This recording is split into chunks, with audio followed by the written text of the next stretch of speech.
परमात्मा सर्व सृष्टि रचनहार कबीर बंदी छोड़ जी की असीम कृपा से ये 5 दिवसीय समागम चल रहा है। ऐसे शुभ काम उस पूर्ण प्रभु की अपनी रजा से ही हुआ करते हैं और ऐसे शुभ समागम में बहुत ही पुण्यात्मा, बहुत ही अच्छे संस्कार वाली आत्माएं पहुंच पाती है। कहते हैं सकल पदार्थ हैं जगमाही और भाग्य बिना नर पावत नाही। सत्संग में आने से प्राणी को ज्ञान होता है कि जो क्रियाएं तू करता आ रहा है ये कितनी आवश्यक है और कितनी अनावश्यक है।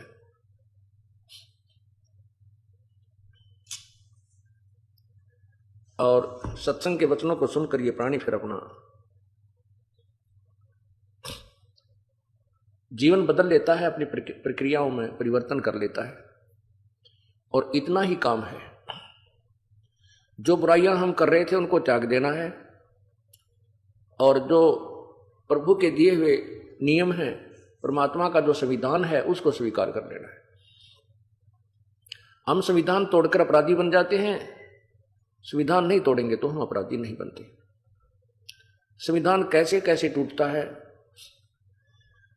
बुराई करने से परमात्मा का संविधान टूटता है, शराब पीने से, तंबाकू प्रयोग करने से, मांस खाने से और अन्य नशीली वस्तुओं का प्रयोग करने से,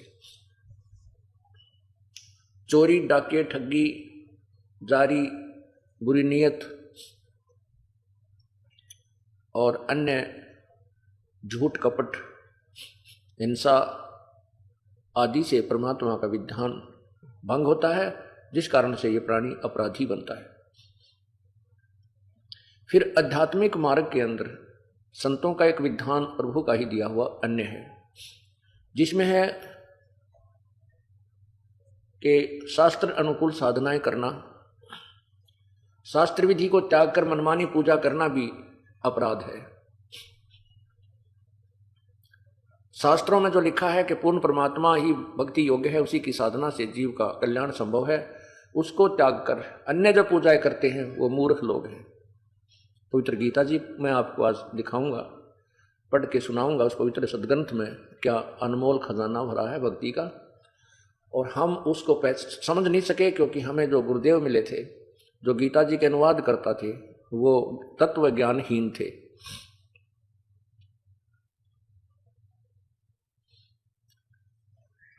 फिर जब आप सत्संग में आते हो, गुरुदेव से उपदेश प्राप्त कर लेते हो, एक और विधान है, उसकी कुछ धाराएं और हैं उसी संविधान की। गुरु वचन निश्चय कर माने, पूरे गुरु की सेवा ठाने। गुरु वचन, गुरुदेव का जो आदेश है उसको अवश्य माने। यदि आप गुरुदेव का आदेश की अवहेलना कर देते हो तो आप फिर दोषी बन जाते हो। गुरु जी क्या आज्ञा देंगे आपको? गुरु जी आज्ञा देंगे शराब नहीं पीना, तंबाकू नहीं पीना, चोरी नहीं करना बेटा बेटी, शुभ कर्म करना, मन कर्म वचन से भी किसी का बुरा नहीं सोचना, राग द्वेष को समाप्त करना। धीरे धीरे कम हो जाएगा, एकदम तो नहीं होता।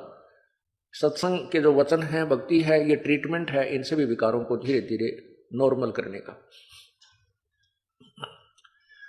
कई भक्तजन कहते हैं कि हम तो नाम जब लेंगे काम, क्रोध, मोह, लोभ, अहंकार पर काबू पा लेंगे। वैसे क्या नाम लेना?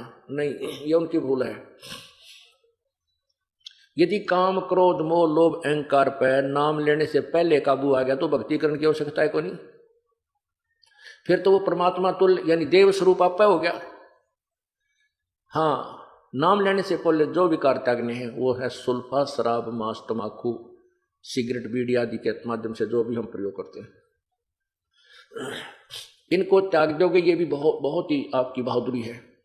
ये भी आपसे नहीं छूटेंगे, नहीं त्यागे जा सकते हैं। आशीर्वाद संत का चाहिएगा।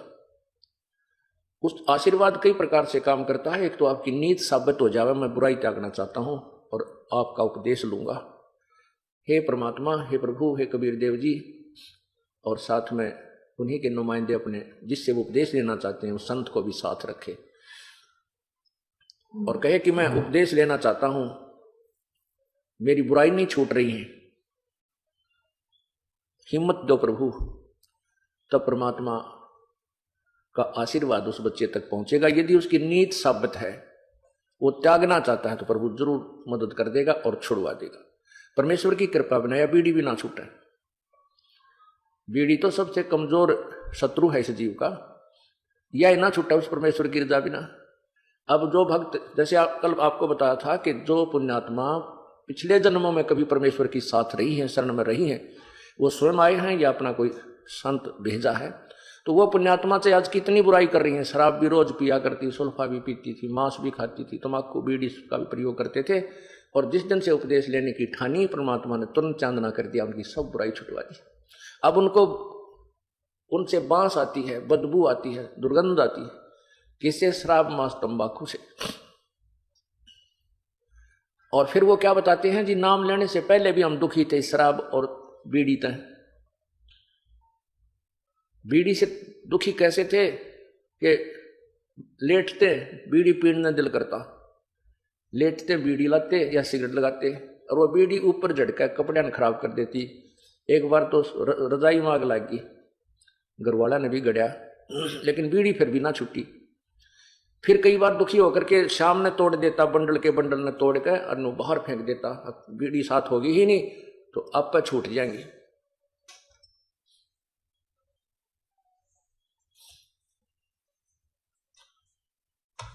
तो वो कहता है कि ऐसे करके हम सामने तक सो जाता, 1-2 घंटे के बाद फिर आंख खुल जाती, नींद से जाग जाता और बीड़ी की ललक उठती। वह जूठे टोटके पड़े पाते हैं ना, कितने छोटे छोटे से, उन ठा के पिया करता, बीड़ी छुट्टी नहीं। अब कृपा हुई है परमात्मा की, अब बदबू आती है। यदि कोई साथ बैठ कर दूसरा भी पीता है तो हमारे को वो अच्छा नहीं लगता।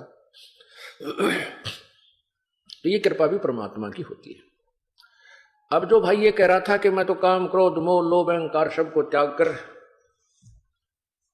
फिर नाम लूंगा, वो आदमी नाम लेना नहीं चाहता या उसको ज्ञान कति नहीं। काम क्रोध लोभ मोह अहंकार ये परमानेंट एनिमी है इस आत्मा के, इस जीव के पक्के शत्रु हैं, और इनको इनसे ना ब्रह्मा जी बच सके हैं, ना विष्णु जी, ना शिव जी।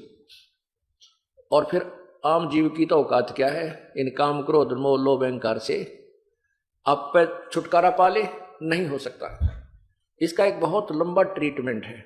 छुटकारा तो होगा लेकिन लंबा ट्रीटमेंट है, जो इस तत्व ज्ञान और इस यथार्थ भक्ति विधि से ही संभव हो सकता है। क्या बताते हैं?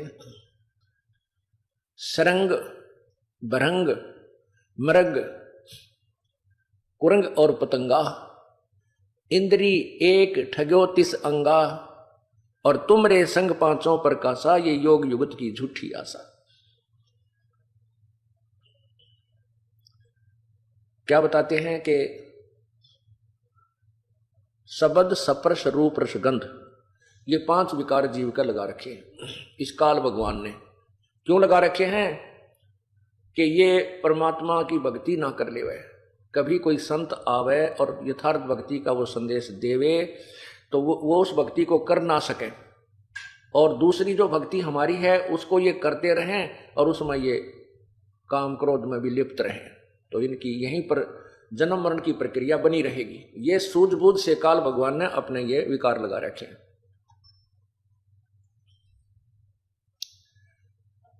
एक शब्द स्पर्श, शब्द होती है अच्छी मीठी सुरीली आवाज की चाह, ये शब्द का ये गुण है। शब्द स्पर्श रूप रसगंध आदि ये 5 विकार हैं। तो बढ़िया सब गाने बजाने अच्छी आवाज को सुनने की जो चाह है वो विकार शब्द विकार कहलाता है। एक मृग होता है कुरंग, उसके अंदर ये एक विकार है जो उसकी जान का शत्रु बन जाता है। उसको सुरीली तान सुनने की आवाज है, और शिकारी जब मृग पकड़ते हैं, हिरण को पकड़ते हैं, तो वो एक प्रकार की धुन, एक सारंगी सी पे, हारमोनियम पर एक प्यारी प्यारी धुन शुरू कर देते हैं। और वो मृग उस शब्द के वश होकर, उस सुरीली आवाज को सुनने के वश होकर के वहां से चलकर शिकारी के घुटनों में शीश रख देता है और प्यार से उसको सुनता है। उस एक शब्द विकार ने, एक कान के विकार ने उस मृग की जान शिकारी के हाथों में सौंप दी। वो रुक नहीं सका, वो विवश है, उसके बस की बात नहीं है। और वो मृग को पकड़ ले गया, उसको मार लिया, उसके चाम का अलग से प्रयोग किया, मांस न्यारा बेच दिया, हड्डी की तौर प्रयोग कर ली। सपर्श, सपर्श कहते हैं इस काम को, काम कहते हैं विषय वासना, जो अंग्रेजी में सेक्स कहते हैं। हाथी में सबसे ज्यादा काम वासना होती है, और हाथी पकड़ने वाले एक हथनी को ट्रेंड कर लेते हैं और जंगल में जाकर के गहरा गड्ढा खोद लेते हैं, उसके ऊपर घास फूस से, बोदी बोदी लकड़ियों से उसको ढक देते हैं और ऊपर उसके ऊपर घास ऐसा ही डाल देते हैं जैसा उस जंगल का घास होता है, ऐसे खड़ा सा कर देते हैं। और उस ट्रेंड हथनी को, वो शिक्षित हथनी को हाथियों के झुंड में भेज देते हैं। वो हथनी जाकर के उनके साथ स्पर्श करती है, उनके शरीर से शरीर घिसाती है, स्पर्श करती है, अर्थात उनको काम और वासना के लिए उत्तेजित करके कर देती है, और हाथी उसके साथ, उसकी तरफ दौड़ते हैं, उससे वासना करने की चेष्टा करते हैं। तो हथनी वहां से चल पड़ती है, वो दौड़ लेती है, उसके साथ 5-7 हाथी भी साथ साथ चल पड़ते हैं। उसको पता होता है, और वो व्यक्ति जो होते हैं शिकारी, वो वृक्षों की ओट लेकर खड़े हो जाते हैं। वो हथनी सीधी आती है उस गड्ढे की तरफ, और हाथी भी उसकी चारों तरफ को उस आगे से घेरने के लिए भाग रहे होते हैं। वो जल्दी से सीधी आकर के वहां, तुरंत वहां से कट मार कर और बराबर से ऐसे भाग के फिर तुरंत उस गड्ढे के सामने आकर सीधी भाग लेती है। हाथी सीधे ही भाग लेते हैं और उस गड्ढे के अंदर वो गिर जाते हैं। जब गड्ढे में वो गिर जाते हैं, उस पड़े पड़े चिंगाड़ते हैं, शिकारी फिर उनको हंटर लगा लगा कर काबू कर लेते हैं, और फिर गांव गांव में, नगर नगर में, सर्कस में ले जाकर उनकी रेल बनाते हैं, उनका जुलूस निकालते हैं। एक सप्रस विकार के कारण हाथी विवश हो गया, परवश हो गया और अपना जीवन व्यर्थ कर लिया। हाथियों को मारकर भी उसकी खाल, हाथी का दांत, पता नहीं क्या प्रयोग करते हैं। फिर रूप, एक जैसे शाम को लाइट जले थी, इस पर कितने ये कीट पतंग उड़ उड़ कर टक्कर मार रहे थे। ये रूप विकार है इनके अंदर। पतंग दीपक के ऊपर जाकर के उस रोशनी के वश होता है, उसका रूप के ऊपर उसकी कसक है और रूप के ऊपर आसक्त हो जाता है, और दीपक के ऊपर जाकर गिर जाता है, गिरते ही जल के मर जाता है। ये हजार हजार की वोल्टेज की ट्यूबें जग रही हैं, इनके ऊपर ये मक्खियां, ये पतंग जाते हैं और वहां मर जाते हैं। एक विकार ने, रूप के ऊपर आकर्षित होने वाले विकार ने उस पतंग की जान ले ली। शब्द, स्पर्श, रूप, अब रस। रस माने जीव का स्वाद। जीव के स्वाद के वश मछली होती है। मछली पकड़ने वाला क्या करता है, एक मांस का टुकड़ा एक कांटे में डाल लेता है, उस कांटे का, उस हुक का एक बांध लेता है और उसको पानी में छोड़ देता है, रस्सी अपने हाथ में रखता है। वो मछली उसको खाने के लिए एकदम दौड़ती है, वो हुक उसके गले में अटक जाता है और वो ऐसे झटका देता है शिकारी, मछियारा, वो मछली बाहर आके गिरती है। एक जीव के स्वाद ने मछली की जान ले ली। गंध, सुगंध। भंवरा जो होता है, भंवरा जो फूलों के ऊपर सुगंध लेता फिरता है, वो इतना वश होता है गंध लेने के, सुगंध लेने के, कि फूल के ऊपर बैठ जाता है और वो इतना बेसब्रा हो जाता है, उठता नहीं, और शाम के समय वो फूल बंद हो जाता है। कई ऐसे फूल हैं जो बंद हो जाते हैं, अच्छे मजबूत होते हैं, और वो भंवरा उसके अंदर ही रह जाता है, उसकी जान चली जाती है, वो उठता नहीं, इतना विवश है। तो यहां कहते हैं कि कुरंग मतंग, कुरंग कहते हैं मृग को, मतंग कहते हैं हाथी को, और पतंग, रूप, कुरंग, मतंग, सरंग और भृंगा, इंद्री एक ठगो तिस अंगा। ओए होए, के जैसे मृग और हाथी और पतंग, शरंग मछली को कहते हैं, और भौरा, इन पांचों में एक एक विकार था। इन एक एक विकार ने ही इनकी जान ले ली। और तुमरे संग पांचों पर कासा, योग युगत की झूठी आशा। मनुष्य जीवन में काल ने और जुल्म कर दिया। इस मनुष्य जीवन का मनुष्य मानव शरीर में ये पांचों लगा दिए। ये पांचों विकार मानव को प्रभावित रखते हैं। इसमें जीभ का भी स्वाद है, कानों का भी रस लेने, गाने गुने सुनना चाहिए इसने, गुटी सूटी लाने बढ़िया है, चटपटे भोजन खाने के लिए,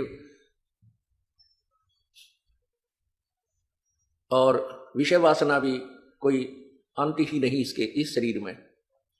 परमात्मा कहते हैं हमें समझाने के लिए, कबीर कुत्ता रुत पे 30 दिन रहे उजासे,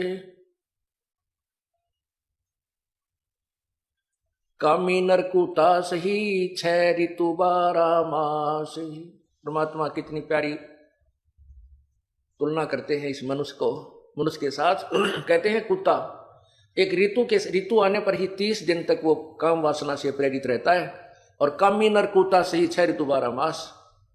कामी माने विषय वासना वश होकर ये नर उस कुत्ते से भी बदतर है, इसकी कोई ऋतु ही सीमित नहीं है, 6 ऋतु 12 मास ही ये काम उत्तेजना के वश रहता है। अब क्या कारण है कि जैसे काल ने हमारे ये मनुष्य जीवन देते ही ये पांचों विकार फिट कर दिए कि या तो ये भक्ति करे नहीं, और करे तो ये विकार इसको करने नहीं दे। परमात्मा पूर्ण ब्रह्म बड़े दयालु हैं, उन्होंने एक ऐसा ट्रीटमेंट दिया हमारे को इस सत्य नाम का, श्वास से सिमरण का। इससे ये विकार धीरे धीरे कति नष्ट हो जाएंगे, बिल्कुल नॉर्मल से बने रहेंगे, ये दबाव नहीं दे सकेंगे। और फिर ये ज्ञान ऐसा दे दिया कि हम गलती करने की चेष्टा करेंगे या कोई मन में विकार काल प्रेरित करेगा, तुरंत ये ज्ञान अड़ जाएगा और परमात्मा इस मन की परों को काट देगा, और भक्ति का जो सहयोग है वो आपको इन विकारों से बचाएगा, और कुछ दिनों के बाद ये ठीक हो जाएंगे। ये बिल्कुल समाप्त नहीं होंगे, लेकिन ज्ञान से ठीकम इस सतनाम से बिल्कुल ऐसे हो जाएंगे, हानि नहीं कर सकेंगे, आपको बाधक नहीं करेंगे, बनेंगे आपके लिए। परमात्मा कोई गलती नहीं होने देगा आपसे, कोई ऐसी परिस्थिति पैदा कर देगा जो ये मन तो ये काल है, ये तो 21 ब्रह्मांड का भगवान है, ये ब्रह्मा विष्णु महेश के साथ भी इसने खूब ऐसी घटनाएं घटा दी जो आज तक शोभनीय नहीं लगती हैं, लेकिन संत के साथ इसकी नहीं बसाओगी। कैसे? जैसे भगवान शिव ने जब ये देखा कि पार्वती जी ने श्री रामचंद्र जी का रूप बनाकर ना सीता जी का रूप बना करके और श्री राम की परीक्षा ली थी, और श्री राम ने उनको पहचान लिया था कि आप तो दक्ष पुत्री देवी हो, आप सीता नहीं हो। और भगवान शंकर ने मना किया था कि आप सीता रूप मत बनाना, श्री रामचंद्र की परीक्षा मत लेना, क्योंकि श्री रामचंद्र जी सीता के वियोग में रो रहे थे, दाड़े मार रहे थे, पशु पक्षी पेड़ों से भी पूछ रहे थे, जिसमें सीता जी का अपहरण रावण ने कर लिया था, श्री राम को पता नहीं था। उसमें भगवान शिव ने कहा था, पार्वती ने पूछा था ये आदमी क्यों रो रहा है? भगवान शंकर ने कहा ये आम मनुष्य नहीं है, ये भगवान विष्णु अवतार श्री रामचंद्र जी हैं, इनकी पत्नी को कोई उठा ले गया है, अपहरण कर ले गया, उस वियोग में ये रो रहे हैं। तो पार्वती जी ने कहा था कि भगवान रोते थोड़े ही है, मैं नहीं मानती ये विष्णु जी हो सकता है, मैं इसकी परीक्षा लूंगी और सीता रूप बनाकर जाऊंगी। शिव भगवान ने कहा था कि तू सीता रूप मत बनाना पार्वती, तब तो उसने कह दिया नहीं बनाऊंगी। भगवान शिव के इधर उधर होते ही तुरंत सीता रूप बनाया और श्री राम की परीक्षा लेने से पार्वती जी पहुंच गई। जाते ही रामचंद्र जी ने कह दिया, हे दक्ष पुत्री माया, भगवान शिव को कहाँ छोड़ाई, अकेली कैसे आ गई। इस बात से वो बहुत शर्मिंदा हुई और कहा आप तो सचमुच विष्णु भगवान हैं, ये मेरी ही गलती थी। शिव भगवान ठीक है आपको प्रणाम कर रहे थे। जब वो वापस आई तो अंदर से मन काल ने प्रेरित कर दिया भगवान शिव को कि ये अवश्य गड़बड़ करके आई होगी। उसने कहा कि तू सीता बन के परीक्षा लेकर आई है। वो नाट्य भी इतना मन ने कोई नहीं परीक्षा ली, नहीं तू झूठ बोलती है, मेरी आत्मा नहीं मान रही है, तू गई है। फिर उसने भी स्वीकृति दे दी, हाँ जी मैं गई थी। इस बात से भगवान शिव ने एक तो ये कहा कि तू अब मेरे बड़े भाई की पत्नी का रूप बना लिया, अर्थात मेरे लिए माता के तुल्य होगी, स्वीकार्य नहीं है, मैं तुझे तेरे से पत्नी व्यवहार नहीं करूंगा। और दूसरे मन में यह आके मैं पार्वती से प्रिय इस जग में किसी को नहीं मानता था और इसने भी मेरे को डिसीव कर दिया, धोखा दे दिया। इसलिए मुझे स्त्री की चाक इसलिए हुई कि मेरे अंदर वासना है, काम वासना, मैं इसी को नष्ट कर दूंगा, मुझे चाह ही ना पड़ेगी जो मुझे धोखा दे सके और भक्ति में बाधक बन सके। इस विचार से भगवान शिव ने 88,000 वर्ष तक इस एक विकार को नष्ट करने के लिए तप किया, सप्रश विकार को। 88,000 वर्ष तप करने के बाद कहते हैं कामदेव को भी फूंक दिया, जला दिया, सब कुछ कर दिया। और भगवान शिव ने सोच लिया कि अब तू वासना रहित हो गया है, तेरा विकार समाप्त हो गया। कबीर परमात्मा कहते हैं विकार मरा मत जानियो जो भूबड़ में आग। जैसे अंगार होता है और उस आग को दबा देते हैं, अग्नि के जैसे उपला होता है, उपले को जला करके वो आग पूरा अंगार बन जाता है और उसको राख में दबा देते हैं कि काफी देर तक ये रहा रहेगा। तो उससे ऊपर से तो ऐसा हो जाता है जैसे बिल्कुल समाप्त हो गया, इसमें राख रूख लग के, और उसको ऐसे हिलाते हैं ना तो अंदर से पूरा धंधकता मिलता है। तो परमात्मा ने कहा है कि विकार मरे मत जानियो जो भूबड़ में आग, पहले से भी तेज धंधकती पावेगी। कैसे ना, जो साधना तुम कर रहे हो उनसे नहीं मरेंगे, उनसे तुम मान लेते हो कि हमने कुछ सफलता प्राप्त कर ली, लेकिन वो सफलता नहीं, वो तो दुबक गया है तुम्हारा, जो दबा है थोड़े से दिन तक। और जो सतनाम और इस विधि से जो साधना की जाती है ये परमानेंट ट्रीटमेंट कर दिया जाता है। अब काल भगवान जो ज्योति निरंजन ब्रह्म है उसको चिंता बनी रहती है कि यदि कोई व्यक्ति, यदि ये मानव या प्राणी अपनी वासना को कंट्रोल कर लेंगे तो संतान उत्पत्ति कैसे होगी, और संतान उत्पत्ति नहीं हुई तो मैं 1 लाख मानव शरीरधारी प्राणियों के शरीर के मैल को कैसे खाऊंगा। इस दृष्टिकोण से वो किसी को भी विकार रहित नहीं होने देता, ये उसकी मजबूरी है और एक भयंकर जाल है। तो कुछ दिनों के बाद उस काल ने प्रेरणा कर दी भगवान शिव के अंदर कि मैंने सुना है कि जिस समय हमने सागर मंथन किया था, सागर मंथन के समय कहते हैं मैंने तो विष ले लिया था, मुझे तो नशा बन गया था, ध्यान नहीं, और राक्षसों ने अमृत के कलश को ले लिया था। भगवान विष्णु ने एक मोहनी रूप बनाकर, सुंदर स्त्री का रूप बनाकर, नाच कूद कर, डांस डोंस करके, अच्छे गाने गा करके उनको मदिरा पिला दी थी, मदिरा का कलश उनको दे दिया, मदिरा पिला दी थी और अमृत के कलश को ले आया था, नहीं तो देवता वो राक्षस अमर हो जाते और देवताओं को सदा दुखी करते। तो उनके मन में तो लोग कहते हैं कि भगवान विष्णु जब मोहनी रूप बना रखा था स्त्री का, बड़े सुंदर लग रहे थे, बहुत ही खूबसूरत। तो शिव जी के मन में यह प्रेरणा कर दी काल ने कि आज भगवान विष्णु से मैं वो मोहनी रूप देखूंगा और ये देखना चाहूंगा भगवान कितने सुंदर लग रहे थे मोहनी रूप बना के। इस उद्देश्य को लेकर के भगवान विष्णु के लोक में भगवान शिव चले गए, कुशल मंगल हुई। आने का कारण पूछा विष्णु जी ने, शंकर भगवान ने अपना उद्देश्य आने का बता दिया कि मैं आपका वो मोहनी रूप देखना चाहता हूं जिसमें आपने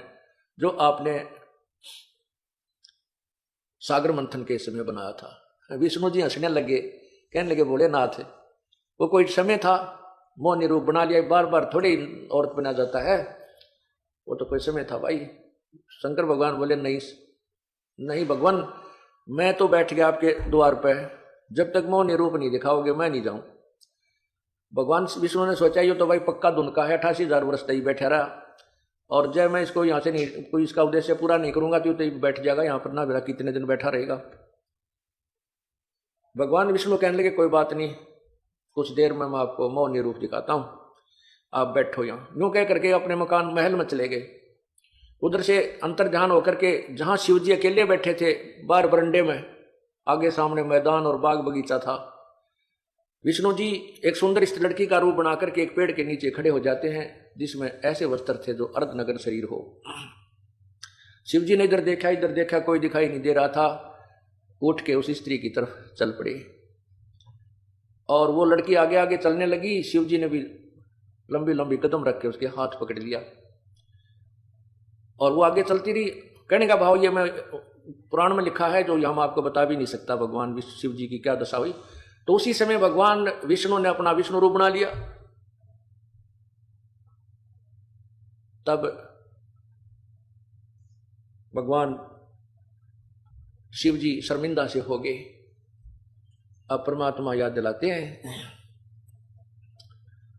कि ये जिस विकारों को, विषय वासनाओं को तुम समाप्त कहते हैं, जैसे अग्न काष्ठ के माही है व्यापक परदिश नाही, ऐसे कामदेव पर चंडा व्यापक सकल दीप नौखंडा।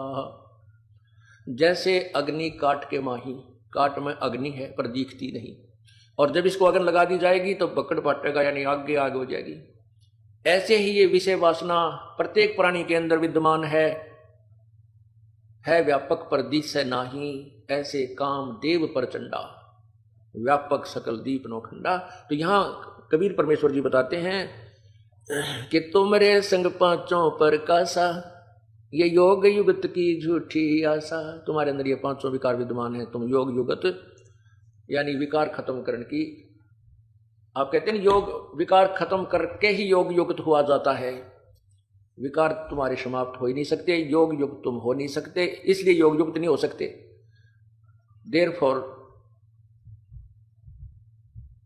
इसलिए आपका जीवन जो है, या भक्ति भी व्यर्थ और आपका जीवन भी व्यर्थ, आपका उद्देश्य भी गलत है जो आप सोच रहे हो कि मोक्ष प्राप्त कर लेंगे या परमात्मा से संपर्क कर लेंगे। क्योंकि आप कहते हो विकार जब तक समाप्त नहीं होंगे हम भक्ति पर लगेंगे नहीं। और विकार समाप्त करने के लिए कौन से विकार? जो अंतःकरण के विकार, एक बाहर के विकार जो आपको पहले बताया, शराब मांस तंबाकू चोरी ठगी बकवाद, ये माड़ी नीत करना, ये बाह्य विकार है। अंदर के विकार, ये पांचों विकार समाप्त करने के लिए आपको एक लंबा ट्रीटमेंट आजीवन करना होगा। कौन सा है? राम नाम रटते रहो जब तक घट में प्राण, कभू तो दीन दयाल के भनक पड़ेगी कान। अंतिम श्वास तक ये ट्रीटमेंट आपको लेना पड़ेगा। कौन सा? सत्संग सुनना और धर्म यज्ञ, ये पांचों यज्ञ करना, परमात्मा का जो मंत्र है इन तीनों मंत्रों का जाप करना, और इस प्रकार आप इन विकारों से रहित रहोगे, परमात्मा प्राप्त कर सकते हो। अब हम उसी कहानी पर आते हैं, उसी कथा पर आते हैं जो कि कल अधूरी छोड़ी थी। त्रेता युग में पूर्ण परमात्मा मुनिंदर नाम से आए थे, और द्वापर युग में पूर्ण परमात्मा करुणामय नाम से आए थे, सतयुग में सत्सुकृत नाम से आए थे। अब हम करुणामय रूप में जब वो आए थे द्वापर युग में, और द्वापर युग में श्री कृष्ण जी की भी भूमिका थी जो विष्णु अवतार थे। कल आपने सुना है, जैसे कल प्रकरण चल रहा था कि गीता जी का ज्ञान श्री कृष्ण जी ने नहीं कहा, गीता जी का ज्ञान काल ने कहा। वो प्रमाणित भी आपके सामने किया गया। अब उसी प्रकरण में एक उदाहरण और देते हैं आपको कि गीता जी का ज्ञान श्री कृष्ण जी ने नहीं, काल ने कहा था। कैसे? गीता जी अध्याय नंबर 2 के मंत्र 37 और 38 में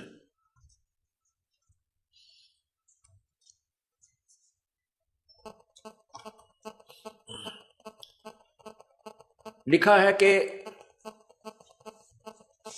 गीता ज्ञान दाता अर्जुन को कह रहा है कि अर्जुन, या तो तू युद्ध में मारा जाकर स्वर्ग को प्राप्त होगा, अथवा संग्राम में जीतकर पृथ्वी का राज्य भोगेगा। इस कारण हे अर्जुन, युद्ध के लिए निश्चय करके खड़ा हो जा, यानी युद्ध कर ले। 38 श्लोक में, अध्याय नंबर 2, गीता जी के अध्याय नंबर 2 श्लोक 38 में फिर कहा है कि जय पराजय, लाभ हानि, सुख दुख समान समझकर इसके बाद युद्ध के लिए तैयार हो जा। इस प्रकार युद्ध करके तू पाप को नहीं प्राप्त होगा, अर्थात तुझे पाप नहीं लगेंगे। अब ये जो ज्ञान है गीता जी का, ये ज्योति निरंजन काल ने दी कहा है, और इसमें जो वेद का ज्ञान प्लस में अपनी जो युद्ध कराने के उद्देश्य से जो ऊटपटांग ज्ञान, इसमें दोनों भर दिए। कैसे? जैसे गीता अध्याय नंबर 2 के श्लोक 38 में तो कह रहे हैं कि जय पराजय का लालच ना करके लाभ हानि ने त्याग के और युद्ध के लिए तैयार हो जा, तू पाप नहीं लगेगा। और 37 में उससे पहले वाले श्लोक में कह रहा है यो काल भगवान कि अर्जुन यदि तो युद्ध में जीत गया तो सारी पृथ्वी का राज भोगेगा, हार गया और जो मर गया तो स्वर्ग जाएगा। लालच और लोभ दोनों दे भी रहा है, बता भी रहा है कि लोभ तेरे को ये है, लाभ ये है, तेरे को लाभ है और कि तू जीत गया तो पृथ्वी का राज भोगेगा, मर गया तो स्वर्ग में जाएगा। क्योंकि युद्ध में यदि सैनिक सीने में गोली खाकर मरता है, पीछा नहीं हटता है, उसको कुछ समय के लिए स्वर्ग का समय मिलता है। इस दृष्टिकोण से गीता ज्ञानदाता अध्याय 2 श्लोक 37 में तो लोभ लाभ बता रहा है, और 38 में नो जय और पराजय ने छोड़ के लाभ हानि को भूल के तो युद्ध कर ले, पाप नहीं लगेगा। ये दोगला ज्ञान है। वेदों वाला ज्ञान तो सही है गीता जी में, जो ब्रह्म ने ही बोला है, और जो उसने युद्ध कराने के लिए अटकल लाई है वो ज्ञान ठीक नहीं उसका। अब गीता जी अध्याय नंबर 4 के 3 के अंदर कहा कि अर्जुन कह रहा है भगवान आपकी ये दो तरफा बातें यानी दोगली बात मेरे समझ में नहीं आती।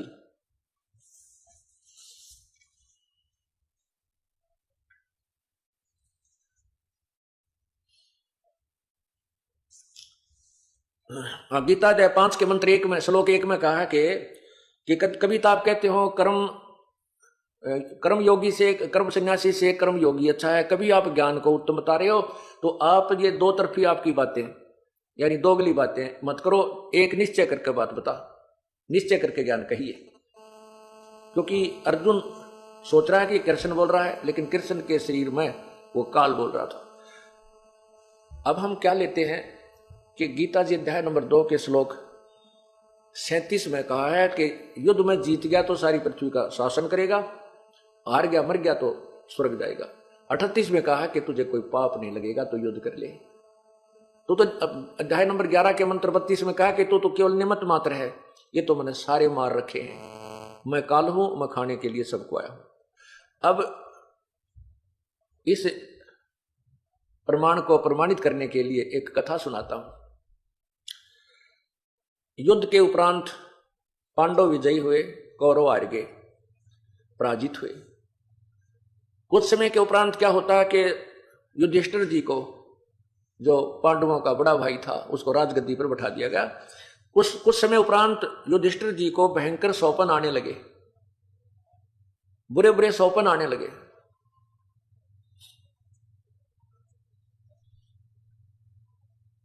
कैसे सौपन आते हैं कि कुछ ऐसे व्यक्ति दिखाई देते हैं जिनके शीश नहीं,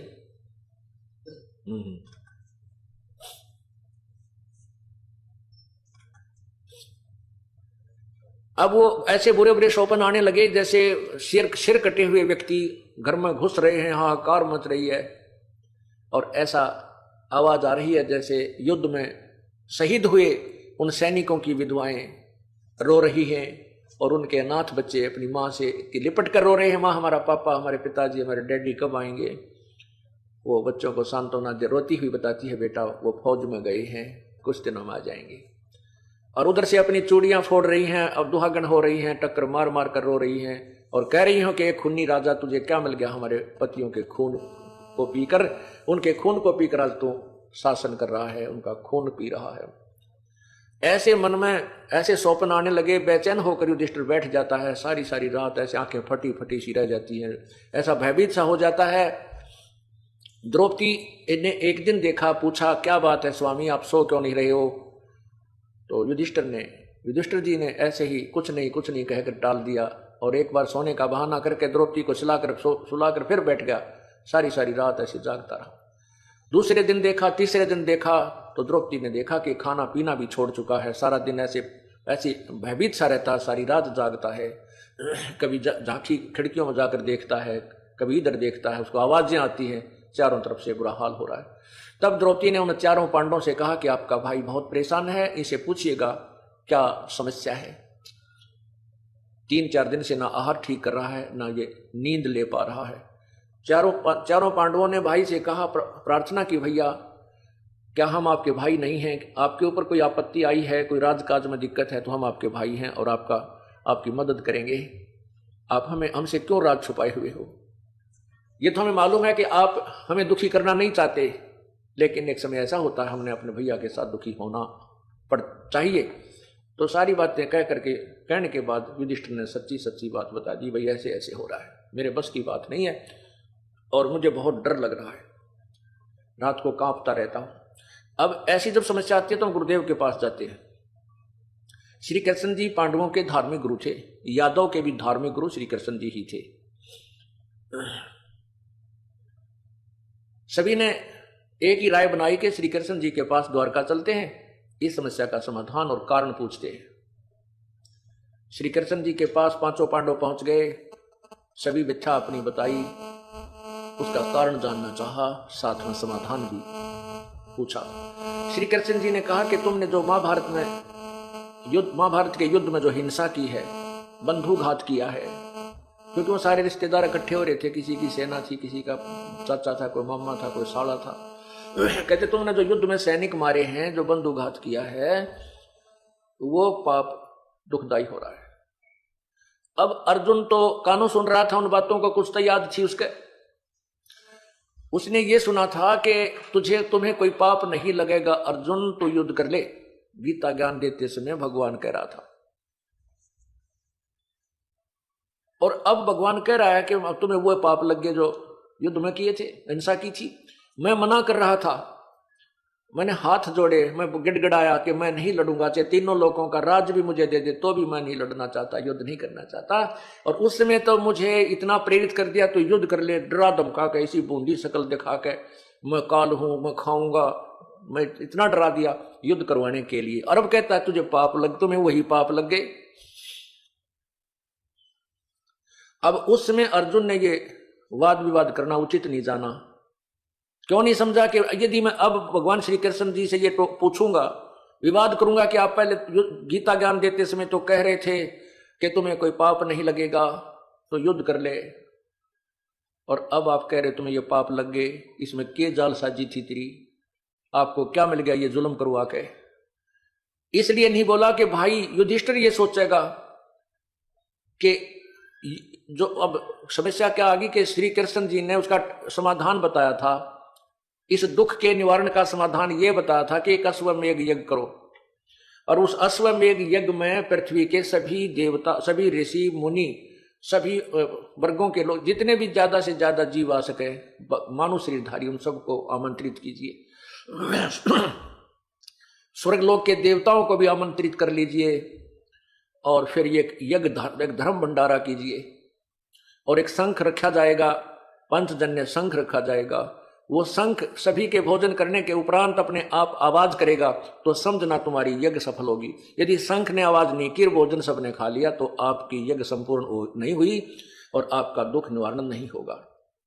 अब इतने बड़े समागम, इतने बड़े अनुष्ठान में करोड़ों लाखों रुपए लगने थे, उस समय के लाखों रुपए। तो अर्जुन ने सोचा यदि मैं अब डिस्कस करूंगा, मैं वाद विवाद करूंगा श्री कृष्ण जी से, तो भाई युधिष्ठिर ये जानेगा कि इसमें लाखों रुपए लगने हैं और भाई मेरे ट्रीटमेंट होने में प्रसन्न नहीं है। अब इनको पैसा लगता दिखाई दे रहा, इसलिए वाद विवाद करने लग गए। और अर्जुन को मालूम था कि युधिष्ठिर पक्का है धुन का, यदि इसके मन में ये बात आ गई कि इसलिए वाद विवाद हो रहा है कि कहीं खर्च ना हो जा, तो ये ट्रीटमेंट नहीं कराएगा, ये उपचार नहीं कराएगा और मर ही सकता है। अपने भाई के नेचर से परिचित होने करके, स्वभाव से परिचित होने करके अर्जुन नहीं बोला, और वो अंदर जो उठी थी एक प्रेरणा, उसको दाब लिया, दबा करके कहा प्रभु जो आज्ञा दोगे वही होगा। अब यज्ञ की तैयारी होगी, श्री कृष्ण जी भी आगे। उस यज्ञ में 33 करोड़ देवता, 88,000 ऋषि, 12 करोड़ विप्र ब्राह्मण, 9 नाथ 84 सिद्ध, ये महात्मा गोरखनाथ जैसे, मच्छंद्रनाथ जैसे, ये सभी विद्वान थे और हमारे जैसे जीवों का तो कहना है कि कितने बैठे थे। अब सभी ने भोजन कर लिया, शंख नहीं बाजा, शंख ने आवाज नहीं की। तो युधिष्ठिर जी बहुत मायूस हुए, श्री कृष्ण जी के पास आए और कहा, प्रभु हमने घोर पाप कर रखा है, हमारा पाप समाप्त नहीं हो सकता, हमारा शंख नहीं बज सकता, ये शंख नहीं बजा इसलिए हमारी यज्ञ संपूर्ण नहीं हुई और हमारा पाप नहीं कटा, हमारा दुख निवारण नहीं हुआ। श्री कृष्ण जी ने कहा, भाई ये जितने भी महापुरुष आए हैं इनमें कोई शंख बजाने वाला है ही नहीं। एक शंख बजाने वाला संत सुदर्शन नाम है, वाल्मीकि के घर उसका जन्म है, वो यहां आए तो तुम्हारा काम बने। अब युधिष्ठिर जी ने कहा कि कहां है प्रभु वो? श्री कृष्ण जी ने बताया कि काशी की तरफ, काशी के अंदर ऐसे ऐसे वो रहते हैं। अब श्री कृष्ण जी ने पूछा, क्या तुम्हें उनको आमंत्रित नहीं किया? युधिष्ठिर जी ने कहा कि उधर भीम की ड्यूटी लाई थी, उस क्षेत्र में न्योता देने की, निमंत्रण देने की। भीम बुलाया। भीम से श्री कृष्ण जी ने पूछा कि क्या आप उधर गए थे? एक संत है, वाल्मीकि घर में जन्म है, सुदर्शन उनका नाम है, उनको आमंत्रित नहीं किया या क्या कारण है? तब भीम जी ने कहा, जी मैं गया था उनके पास, लेकिन वो तो कुबोल आदमी है, उसमें तो अभिमान बहुत है। श्री कृष्ण जी ने कहा कि क्या वार्ता हुई, सच्ची सच्ची बताना। अब क्या, जब श्री भीम जी भगवान के प्यारी आत्मा सुदर्शन जी को आमंत्रित करने के लिए उनकी झोंपड़ी पर पहुंचे, तो भीम ने कहा कि मैं युधिष्ठिर राजा का भाई हूं, हमने एक अश्वमेध यज्ञ करना है, महात्मा जी आप भी हमारे वहां आइएगा। तब सुदर्शन जी ने कहा था कि भीमसेन, जो तुम्हारे अन्न को खाएगा वो लाखों वर्ष नरक में रहेगा। ऐसे लाखों बहन विधवा होगी, लाखों बच्चे आज अनाथ हैं और वो रो रहे हैं, हाहाकार मची है, और आप उस राज्य का उन सैनिकों के खून को पी रहे हो। तुम्हारे अन्न को भी जो खावेगा वो भी नरक में जाओगा, तुम्हारा तो कहना ही क्या है। और मुझे ले चलना है तो जो अश्वमेध तुम कर रहे हो, ऐसी ऐसी 100 अश्वमेध यज्ञों का फल मुझे दे दीजिए, फिर मैं तुम्हारे अन्न को ग्रहण करूंगा।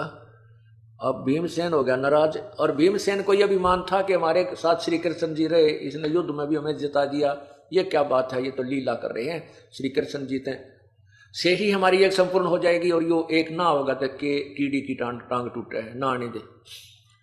ऐसा कहकर कहने लगा, बाबा जी घना मत बोला है, मुझे आदेश नहीं है हमारे बड़े भाई का, नहीं तो तेरी हड्डी पसली ये कर देता, तू घना मत बोला, हमें पापी कहता, तू अपने आप को निरपराध मानता है, आना होता जाइए ना, बेशक मत आइए। अब श्री कृष्ण जी ने जब ये वचन सुने कि पहलवान ने तो बात बिगाड़ दी, तब श्री कृष्ण जी ने कहा, युधिष्ठिर भीम, आप संतों के साथ ऐसे व्यवहार करने से भी पाप के भागी बन गए, और वो पूर्ण संत हैं, पूर्ण परमात्मा की पूर्ण भक्ति युक्त है, बिना तुम्हारा काम बनेगा नहीं। अब मरता क्या नहीं करता, रथ जोड़ के 500 पांडव छठे भगवान बैठ के चल पड़े। जब एक योजन दूर रह गए, रथ रोक दिया और नंगे पैरों रथ में जूते धर दिए, नंगे पैरों 1 योजन तक उस संत की झोंपड़ी तक पहुंचे। उससे पहले परमात्मा ने, पूर्ण ब्रह्म ने करुणा में रूप में आए प्रभु कबीर जी ने अपने भगत सुदर्शन जी को प्रेरित करके अंदर से प्रेरित किया कि चल कहीं घूम आते हैं, ये फिर आवेंगे, सिर में दर्द करेंगे, इनका काम हमारे गुरुदेव की भक्ति बिना बने को नहीं। यूं सोच करके निकल गया 10-15 दिन की यात्रा पर। उधर से अपने भक्त की इज्जत रखने के लिए पूर्ण परमात्मा कबीर जी स्वयं सुदर्शन सुपच का रूप बना करके उस झोपड़ी में विराजमान हो गए।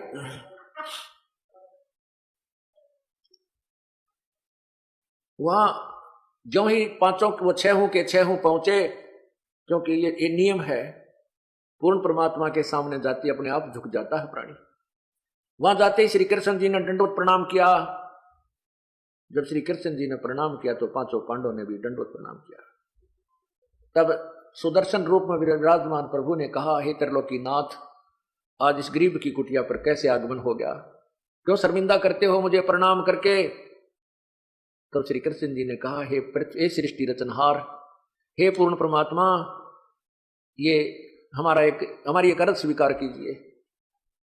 ये युधिष्ठिर राजा है, ये इसके चारों भाई हैं, इन्होंने एक यज्ञ की है प्रभु, आप उस यज्ञ में चलिए। श्री सुदर्शन रूप में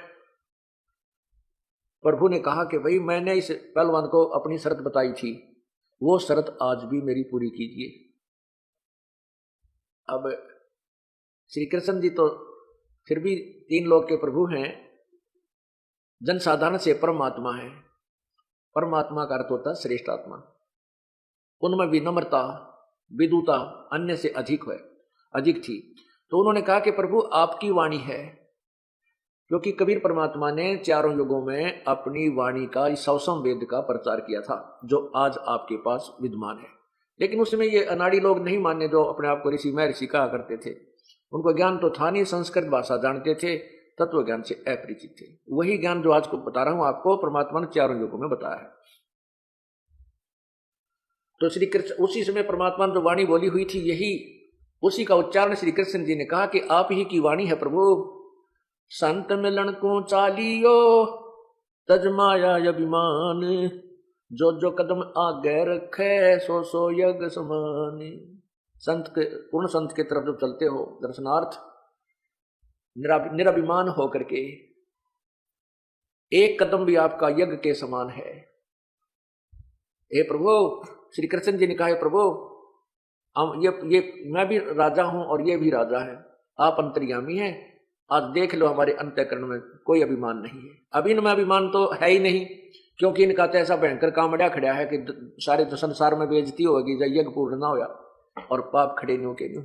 इनमें अब वर्तमान में अभिमान का लेस नहीं है। अब वो भीमसेन भी न्यू हाथ करें खड़ा, न्यू नीचे गर्दन करके हाथ जोड़े खड़ा है। और मुझे आप जानते ही हो, मेरे में अभिमान का नाम ही नहीं होता। तब प्रसन्न हो गए सुदर्शन जी जब श्री कृष्ण जी ने कहा कि हम एक योजन से पैदल चल कर आए हैं, ए प्रभु 100 यज्ञ का फल आप रख लीजिए, शेष हमारी झोली में डाल दीजिए, हमारा भी कल्याण हो। इस बात से प्रसन्न होकर सुदर्शन रूप में बैठे विराजमान यानी श्री बैठे भगवान कबीर जी ने, पूर्ण परमेश्वर ने कहा कि भाई भीमसेन अखा जी, ये मेरी सुमरनी उतार के देना। माला टांग रखी थी खुट्टी पे, ये सुमरनी उतार के देना जरा। अब भीमसेन जी चले वो माला उतारने के लिए, उन्होंने एक हाथ से ऐसे एक उंगली से उठानी चाहिए, वो नहीं उठी। हाथ से उठानी चाहिए, नहीं उठी। दोनों हाथों से पूरा हंगा ला लिया पहलवान ने, माला ना उठी, माला नहीं उतरी खुट्टी से। तब परमात्मा ने कहा, अरे उस दिन तो डींग मारे था, तू पहली बार आया यहाँ पर, अब क्या हो गया पहलवान तेरे, तो मेरी सुमरनी को ना उतरती। अब शर्मिंदा होकर दूर खड़ा हो गया और परमात्मा ने ऐसे हाथ किया था, वो माला अपने आप, वो सुमरनी अपने आप खुट्टी से उतर कर उनके हाथ में आ गई। अब भीम बहुत शर्मिंदा हो गया और उसको विश्वास हो गया कि ये संत नहीं, ये तो भाई कोई और चीज से, बहुत ये परम भगवान है, ये विश्वास भी दिलाना था। तब उस सुदर्शन रूप में विराजमान प्रभु ने कहा कि तू पहली बार आया जब के डींग मारा था, क्या डींग मारता था कि मैं, जब सुदर्शन जी ने ये कहा था कि तुमने पाप किए हैं, युद्ध में जितने सैनिक मारे हैं वो तुम्हें दुखदाई हो रहे हैं और तुमने घोर पाप किया है, विधवाएं कर दी बहन, अनाथ बच्चे रो रहे हैं। तो भीमसेन ने क्या कहा था कि युद्ध में विजय वैसे नहीं हुआ जाता महात्मा जी, एक का गदा मारू था 6 मरे थे हैं, और युद्ध के वैसे जीता गया, अपनी ताकत से जीता है, इस तरह की बकवाद करे था। तब सुदर्शन जी ने कहा था, उससे पहले भीमसेन वहां एक तालाब में नहा आया था, एक तालाब में स्नान करके आया था जब श्री सुदर्शन जी से मिला था। तो सुदर्शन जी ने कहा, यानी आप इसको चाहे सुदर्शन जी समझो, क्योंकि रूप सुदर्शन जी का था, तो हम सुदर्शन जी ही ज्यादा कहेंगे, आप संकेत समझ गए होंगे कि अब क्या लीला हो रही है। तो सुदर्शन जी ने कहा था, बताया कि पहलवान जिस तालाब में तो उस दिन स्नान करके आया था वो बताऊं क्या है, वो कुंभकर्ण की खोपड़ी है। कुंभकर्ण की खोपड़ी है ये, जिसमें इतना पानी है, तेरे पैर बिना टिके थे। यानी कुंभकर्ण की खोपड़ी यानी सिर का ये ऊपर का ऐसा कटोरा सा होता है, ये ऊपर इतना निकल जाता अलग, तो जो एक कटोरा सा होता है इसको खोपड़ी बोलते हैं, खप्पर। और वो भी विक्षण कहते हैं, ये भी विक्षण का न उसका क्या कुंभकर्ण का, ये कुंभकर्ण की खोपड़ी है जिसमें तेरे पांव बिना टेके थे, तेरे जैसे बलि तो तेरा कितने को गजा लिए। अब जिस आदमी के सिर की खोपड़ी में और भीम के भी पैर ना टेके, भीम तो इतना बलवान बताते हैं, हाथी को पकड़ कर आकाश में हवाई जहाज की तरफ फेंक दिया करता था, तो फिर कुंभकर्ण और कितने बलवान होंगे ये और विचार करने की बात है। ऐसा ही है आज, चाहे हमें ना ये बात स्वीकार्य हो लेकिन सत्य है। रावण के विषय में लिखा है सदग्रंथ के अंदर कि रावण 100 जोटियां का मांस एक बार खा जाता था, 100 जोटे, और उस टाइम के जोटे भी तगड़े होंगे, ई वाला था, और 100 मटके दारू के एक बार पी जाता था, शराब 100 मटके। अब ये जच्चा को ना क्यों नहीं जच्चा, क्योंकि हमारा तो ब्योतना और हमने 1000-2000 वर्ष तक का इतिहास ज्ञान है, उसमें कभी सुना नहीं ऐसा कुछ हुआ होगा। ये सत्य है, इस सत्य को कैसे स्वीकार्य करना अपने को, इस मन को जचाना है ये बात, फिर यूं मान जाता है। अब हम जब छोटे छोटे थे तो उस समय वो वृद्ध हो रहे थे, बूढ़े आदमी। हमारे दादाजी पिताजी यूं बताया करते थे कि भाई यो बूढ़ा बैठा ना, यो 5.5 मन वजन, 5 मन यानी 2 क्विंटल वजन को, और ऐसे तसड़े में रख के मिट्टी, जैसे छत पर कच्ची मिट्टी डाला करते थे, बड़ी बड़ी पौड़ी बनाया करते, लंबे लंबे दरवाजे व महल बनाते थे तो कच्ची मिट्टी डाला करते थे, तो उस छत के ऊपर सीढ़ी लगा के, पेड़ काला नहीं, जीना अलग चीज होती है, लेकिन सीढ़ी के ऊपर चढ़ना बहुत कठिन होता है। सीढ़ी, उस सीढ़ी को ऐसे लगाते हैं, उस पर 5 मन वजन यानी 2 क्विंटल वजन को सिर पे रखवा देते थे 2 जने उठा के, और वो चढ़ के ऊपर और छत पे डालाता था। फिर उसका आहार बताते हैं कि 1.25 किलो घी ने एक बार खा जाता था, 1.25 किलो घी का हलवा, 1.25 किलो घी तक पी जाता था, और फिर और रोटी रहेगी न्यारी, सब्जी रहेगी अलग से, वो कितनी खाया करता। अब कोई नो के 1.25 किलो घी आदमी पी जाया करता, और 50 साल में 1 ग्राम घी खानिया नहीं रहेगा, ऐसा स्थिति आ जाएगी। करीब 10 ग्राम घी खा ले तो सारा दिन एसिडिटी बनी रहती है। तो हमारे भी अब आदत चेक होना कि 1 किलो घी आदमी पी कर नो का नो रह जाता था, और 5 मन वजन को उठाकर ऐसे इंसान ऊपर चढ़ जाता था। ये नहीं जचा, क्योंकि आज कोई 2 मन वजन को भी मुश्किल से उठाकर ऊपर चढ़ सकेगा, और आने वाले 100 साल के बाद तो छोटे छोटे पतले पतले आदमी हो जाएंगे। उनके बारे में कोई कहे कि ऐसा हो गया था तो वो बात जचा नहीं। लेकिन अब इसी प्रकार त्रेता युग और द्वापर युग का हिसाब लाकर देखेंगे वर्तमान में तो बहुत अपने आप समझ में आ जाएगी। तो इस प्रकार त्रेता युग में फिर द्वापर युग के लास्ट में बहुत अंतर हो जाता है। शरीरों की व्यवस्था कमजोर होती चली जाती है, लेकिन पहले वाले बलवान होते थे। तो जब उसको पता चला भीम को कि सचमुच ये कुंभकर्ण की एक खोपड़िए थी, तो वो कितना बलवान होगा, तेरी कोई औकात नहीं। उसके बाद वो और नॉर्मल हो गया। अभिमान, उसको जो काया का अभिमान था, जो शरीर के बल का अभिमान था, वो भी नष्ट हो गया। 5 पांडवों और 6 श्री कृष्ण भगवान और 7 में पूर्ण परमात्मा रथ में बैठ करके उस यज्ञ मंडप में आए। वहां पर 88,000 ऋषि, 33 करोड़ देवता, 12 करोड़ ब्राह्मण जो वेदों के को कंठस्थ याद किए हुए थे, वेदों के मंत्रों से ही बोलते थे, आवाज लगाते थे, और 56 करोड़ यादव, 9 नाथ 84 सिद्ध वहां पर विराजमान थे। जब देखा कि एक व्यक्ति आया है, एक शूद्र सा, एक गरीब व्यक्ति गांव में, जैसे शूद्र रूप में, वाल्मीकि के घर जिसका जन्म हो, उसकी वेशभूषा कैसी होती है, अंडरस्टूड है। छोटे छोटे बाल, छोटी छोटी दाढ़ी बड़ी हुई, शीश के बाल उलझ पुलझ छोटे छोटे, और घुटनों तक की धोती बांध रखी, पैरों में टूटे से जूते, धूल भरा सा मैले से कपड़े। और वो संत जब मंडप में प्रवेश करके अंदर जाने लगा तो सभी महापुरुष जो बैठे थे, ऋषि में ऋषि देवता, वो अंदर अंदर सोच रहे हैं कि ये कौन आ गया, क्या इससे शंख बजेगा। अरे इनके पाप बहुत हैं, युद्ध में इन्होंने बहुत बहुत विनाश किया है, इनका शंख नहीं बजेगा, इनकी यज्ञ संपूर्ण नहीं हो सकती, ये कुछ भी कर ले, ऐसे विचार कर रहे थे। अब श्री कृष्ण जी ने द्रौपदी से कहा कि बहन अब सुंदर आहार बना, स्वादिष्ट आहार बना, और इस महात्मा के भोजन खाने से तुम्हारी यज्ञ संपूर्ण होगी। इस दृष्टिकोण से द्रौपदी ने बहुत सुंदर आहार बनाया, नाना प्रकार के भिन्न भिन्न प्रकार के सब्जी, भिन्न भिन्न प्रकार के जैसे मिष्टान बनाई, कितने बर्फी बनाई, लड्डू बनाए, जलेबी तारी और हलवा खीर बनाई। सबको अलग अलग पात्रों में रखकर थाली में सजा करके महात्मा सुदर्शन जी के सामने रख दिए। अब मैं सुदर्शन जी ही कहूंगा, वैसे वो कबीर परमात्मा अपने बच्चे, अपने सेवक के रूप में विराजमान थे, क्योंकि उन्होंने सुदर्शन जी की ही महिमा बढ़ाई थी। ये तो हमें पता लग है कौन के लीला थी। जनसाधारण सुदर्शन जी के कारण ही यज्ञ संपूर्ण मानता है, तो हम सुदर्शन जी ही कहेंगे। सुदर्शन जी के सामने उसको सुपच भी कहते हैं, जैसे आजकल शेड्यूल कास्ट कहते हैं, ऐसे उस समय जो सवर्ण जाति से अन्य जातियां होती थी उनको सोपच कहते थे, सौपच, सुपच या सौपच। तो सुदर्शन सुपच के सामने वो भोजन आहार रख दिया। उस भोजन को देखा प्रभु ने, क्या किया, कटोरियों में से थोड़ा थोड़ा भोजन थाली में डाल लिया, इकट्ठा कर लिया। उसमें जलेबी भी, लड्डू भी तोड़ कर डाल लिए, खीर भी, हलवा भी, कचौड़ी भी, पकौड़ी भी, सब्जी दाल सारी कुछ मिला ली।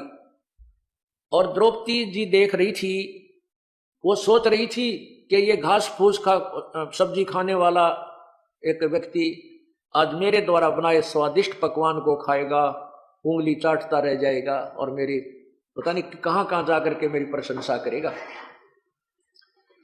अब द्रौपदी जी ने देखा कि इसने तो सारा कुछ काम खराब कर दिया, इसने तो सारा काम खराब कर दिया और ये सभी पकवान को इकट्ठा कर लिया।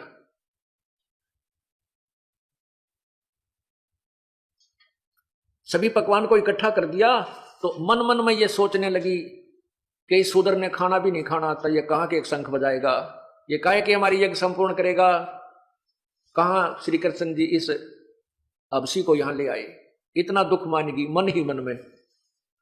परमात्मा अंतर्यामी थे, वो जान के द्रौपदी के मन के खोट को। उन्होंने अपनी शक्ति का प्रदर्शन भी करना था और काम भी अभी अधूरा रखना था, क्योंकि द्रौपदी के मन में खोट था, उसमें अभिमान था अपने धन और पकवान का। अब द्रौपदी को भी सीधा करना था, क्योंकि जब तक अभिमान है परमात्मा निकट नहीं आ सकता प्राणी के। ये सबसे बड़ा मैल है इस जीव को। भगवान और परमात्मा के बीच में अभिमान सबसे भयंकर दाग है।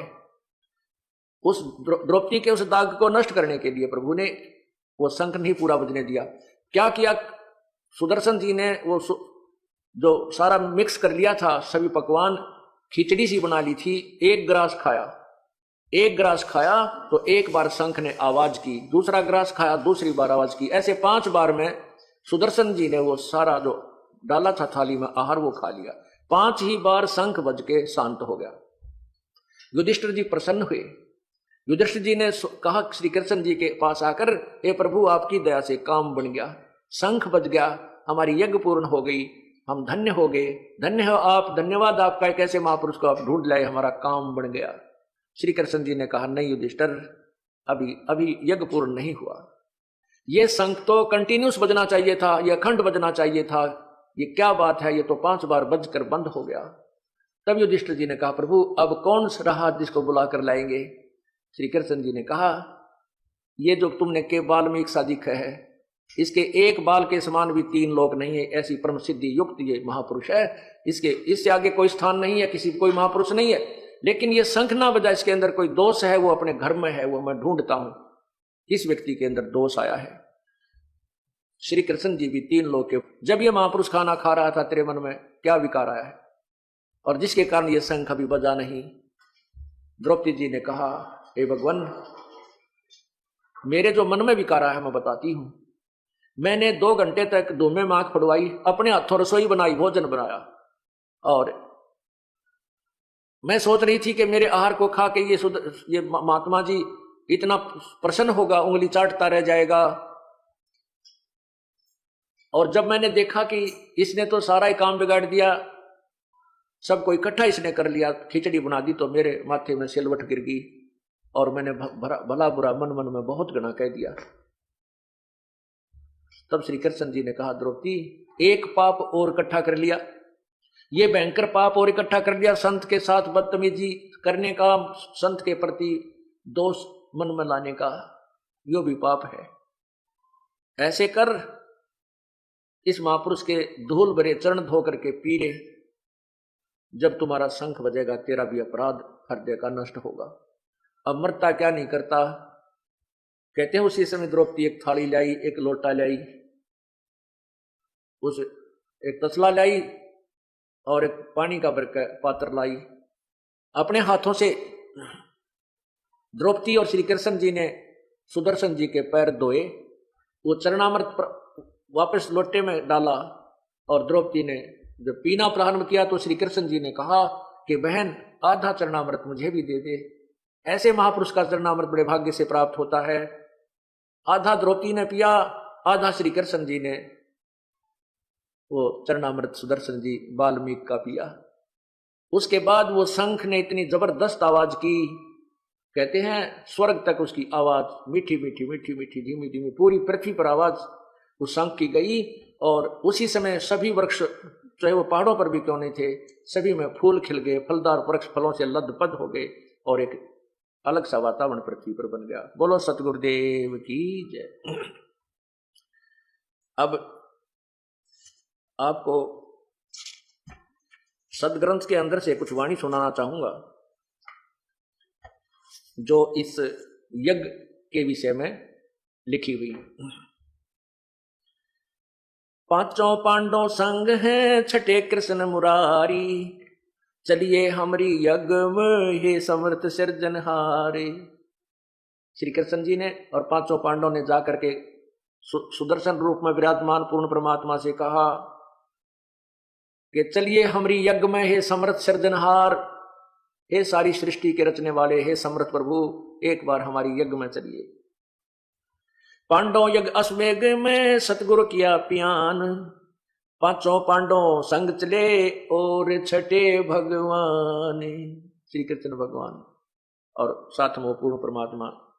पांचों पांडव यज्ञ अश्वमेघ में वाल्मीकि दे, शंख पचायन बाजिया राख्या नहीं संदेह। उस पांडवों की अश्वमेघ यज्ञ के अंदर परमात्मा ने वाल्मीकि सुदर्शन का रूप धारण करके वहां पहुंचे। सुपच रूप धर आइया सतगुरु पुरुष कबीर, तीन लोक की मेदनी वहां सुर नर मुनि जन भीड़। 3 लोक की फौज बैठी थी, पूरी जनता, तीनों देवता, यानी 88,000 ऋषि और 33 करोड़ देवता, 9 नाथ 84 शब्द, कहते हुए पूरी सेना बैठी थी, पूरी भीड़ लग रही थी। वहां पर सुपच रूप धर के वो परमात्मा पूर्ण ब्रह्म कबीर जी आ गए। सुपच रूप धर आइया सब दे सतगुरु पुरुष कबीर, 3 लोक की मेदनी सुर नर मुनि जन भीड़। ग्रीव सुपच रूप धर आइया सब देवन का देव, कृष्ण चंद्र पग धोइया करी तास की सेव। ग्रीव पांचों पांडव यज्ञ अश्वमेघ में आए नजर निहाल, जमराजा की बंद में खल हल पड़ा कमाल। सुपच रूप को देखकर, सुपच रूप को देखकर, सुदर्शन रूप को देखकर भगवान के को द्रौपदी मानी संके, जान गए जगदीश गुरु हो बाजत नाही शंख। सुपच रूप को देखकर द्रौपदी के मन में खोट आ गया। द्रौपदी मानी शंख और जान गए वो जगत गुरु बाजा को नहीं शंख, इसलिए शंख बजाया को ना।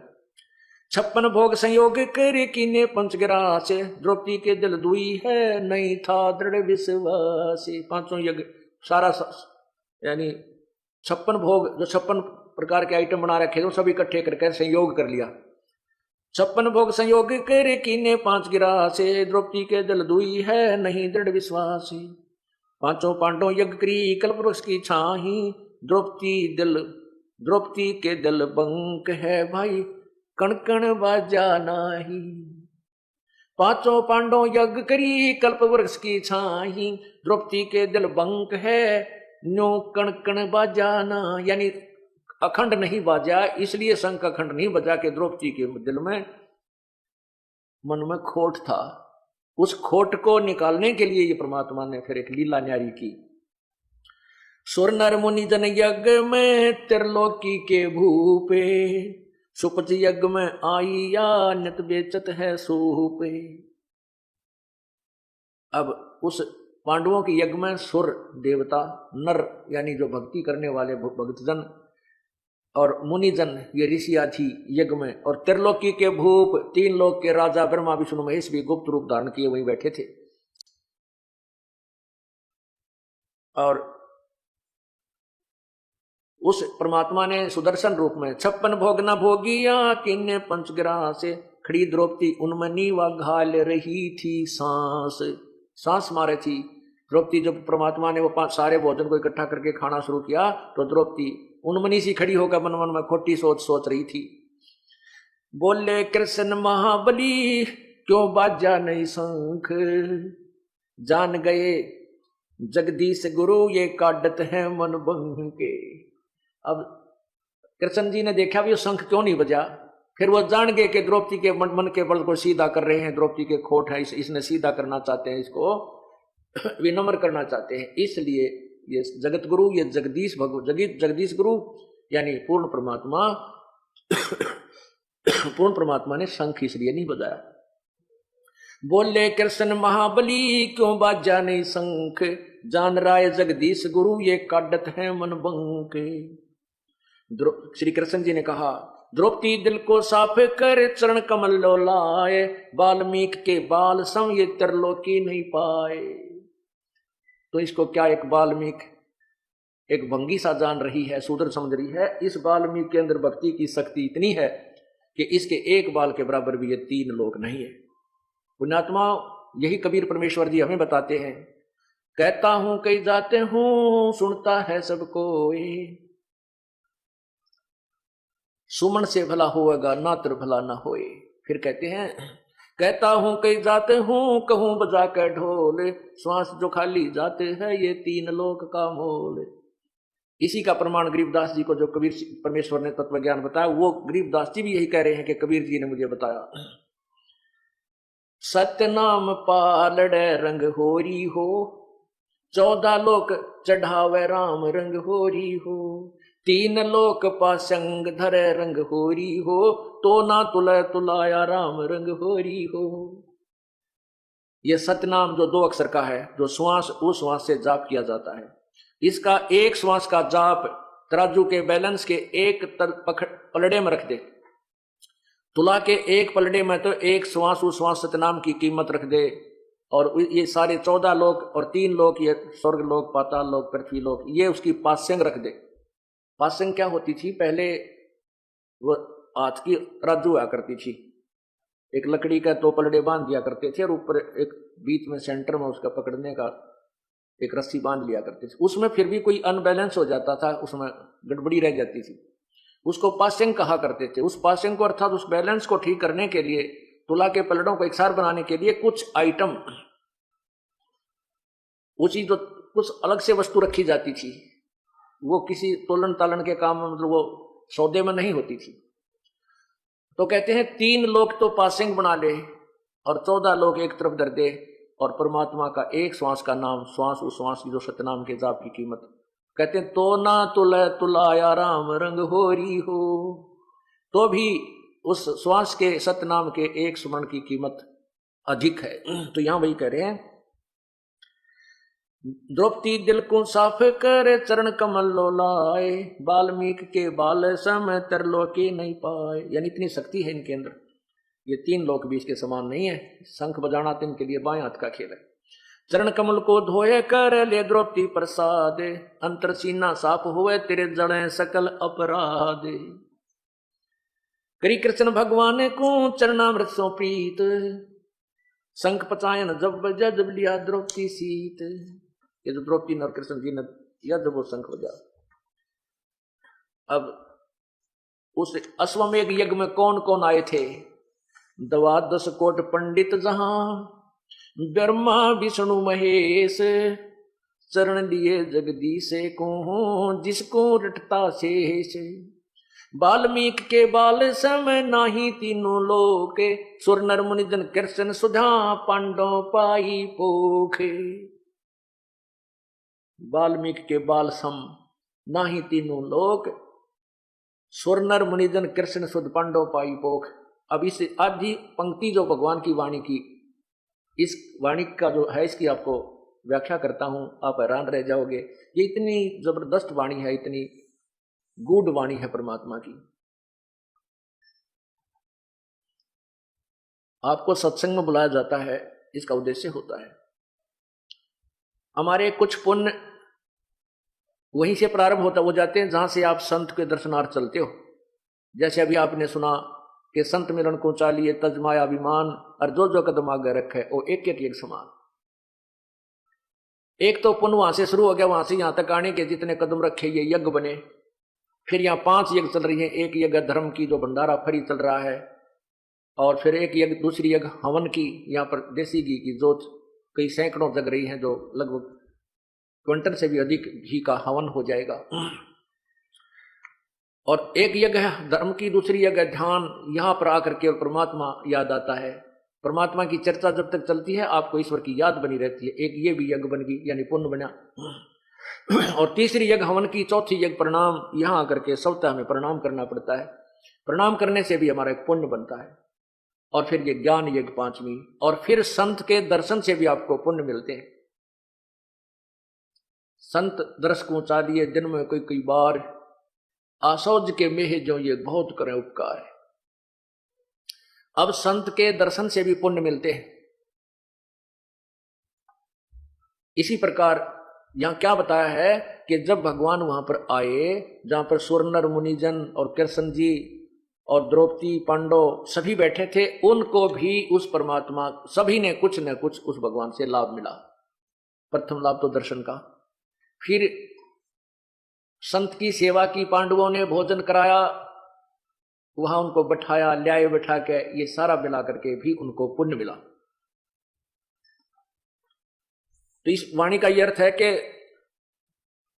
वाल्मीकि के बाल सम नाही तीनों लोक, सुर नर मुनि जन कृष्ण सुधा सहित, कृष्ण सहित पांडव पाई पोख। पोख माने यानी कुछ प्राप्त करना, तृप्ति करना। तो उनको तृप्ति हुई, उन सबको लाभ हुआ उस परम पिता के वहां जाने से।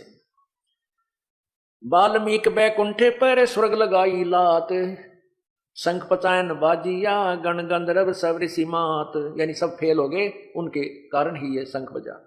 पांडवों की यज्ञ अश्वमेघ में शंख पचायन टेरे, 12 कोट पंडित जहां पड़ी सभी की मेर। मेर माने वह प्रभुता, जो अपने अपने आप में वो प्रभु बने बैठे थे, स्वामी बने बैठे थे, एक दूसरे से अपने आप को श्रेष्ठ मानते थे। कहते वहां पर सबकी पोल खुल गई, सबकी मेर पड़ गई, सबकी वह चौधर नीचे गिर गई जिसमें वह अंडी पाके फिरे थे।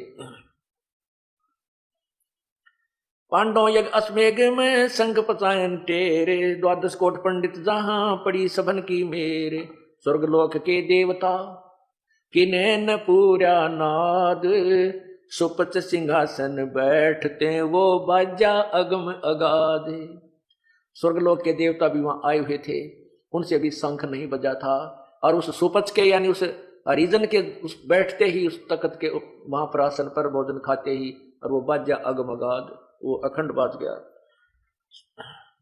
पंडित 12 कोटे थे, सहदेव से सुरबीन, 88 देव में कोई न पद में लीन। वहां पर पंडित 12 कोटि थे, 12 करोड़ ब्राह्मण थे।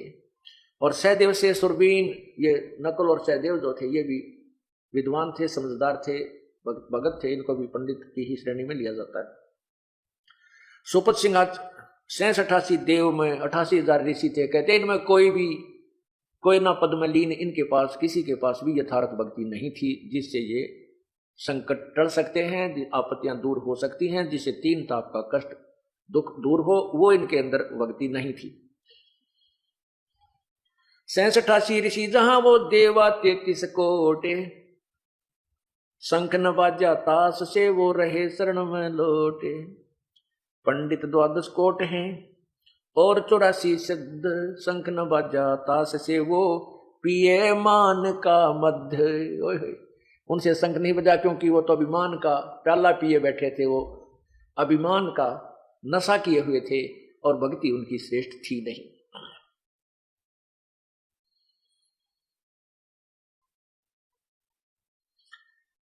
बाजा शंख, शंख बजा स्वर्ग सुना 14 भवन उचारे, 33 तत् नाल किन्हें न पाया पार।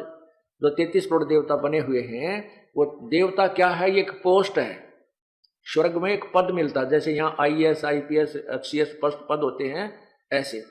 तो क्या बताते हैं कि उन 33 करोड़ जो देवता बने हैं वो पहले मनुष्य थे, मनुष्य रूप में उन्होंने जो भी साधना की उससे उन्होंने देव पद पाया, और देवता पद पाकर फिर भी खाली, क्योंकि मोक्ष मार्ग नहीं है। यहां कहते हैं कि बाजा शंख स्वर्ग सुना 14 भवन उचारे, 14 लोकों में स्वर्ग तक सबके वहां आवाज गई, और 33 तत् नाल किन्हें न पाया पार। वो 33 करोड़ देवता भी इस तत्व ज्ञान से अपरिचित थे, जिस कारण से उनके अंदर ये भक्ति नहीं थी जिससे संकट निवारण हो सकते हैं, जो अन्य को भी लाभ दे सकता है, और नहीं मोक्ष मार्ग था। बाजा शंख सुभान गति, कण कण भई आवाज, स्वर्गलोक बाणी सोनी तरलोकी में गाज।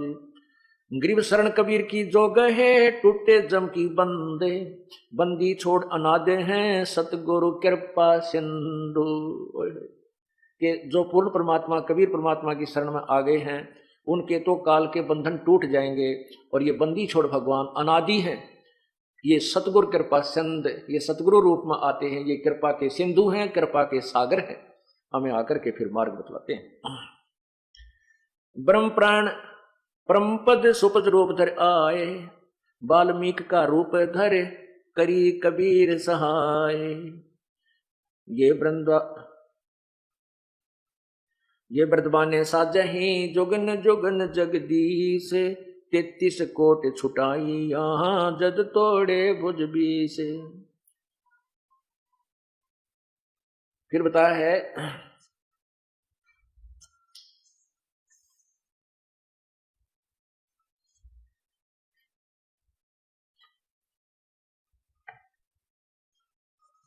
कि पूर्ण परमात्मा के आने से उनका कार्य सिद्ध हुआ। ये ग्रंथ साहब में भिन्न भिन्न स्थान पर वाणी लिखी हुई थी, इस दास ने इनको इकट्ठी जगह जगह से इकट्ठी करके आपको सभी सुना रहा हूं, क्योंकि ये अमृत वाणी को सुनने से भी लाभ होता है। ये सवसम वेद की अमृत वाणी है, इसको सुनने से और परम संत के द्वारा सुनने से वो ज्यादा असर करती है। जैसे एक तो साधारण आदमी कहे कोई बात, एक कोई अधिकारी व्यक्ति कहे, तो अधिकारी व्यक्ति की बात का उन्हीं वचनों का असर हो जाता है।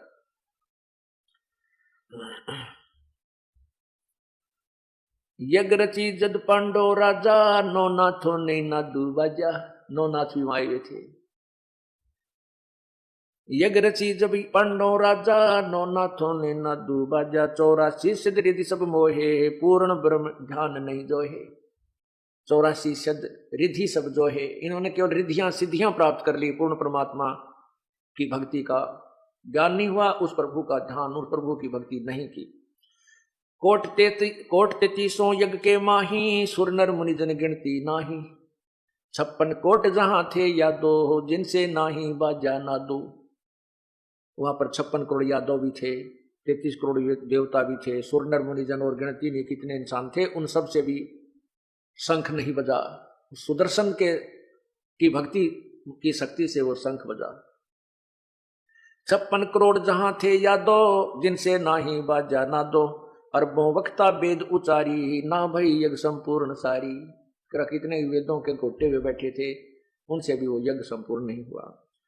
सठ दर्शन की गिनती नाही, अनाथ जीव जी में बहु माही। सुर नर मुनि जन तपासे नासी, दंडी वृक्त बहुत उदासी। कामधेनु कर वृक्षी लाए, तीन लोक के सुर नर आए। पांचों पांडव कृष्ण श्री राह, जिनसे यज्ञ भई ना छीरा। पांचों पांडव और कृष्ण जी भी वही विराजमान थे, उनसे भी वो यज्ञ पूर्ण नहीं हुई। एक बाल्मीक नीचे कुल साधु, जिन शंख पतायन पूरे नादू। और गिनो माया के पूता, ब्रह्म योगिनी सब ही दूता।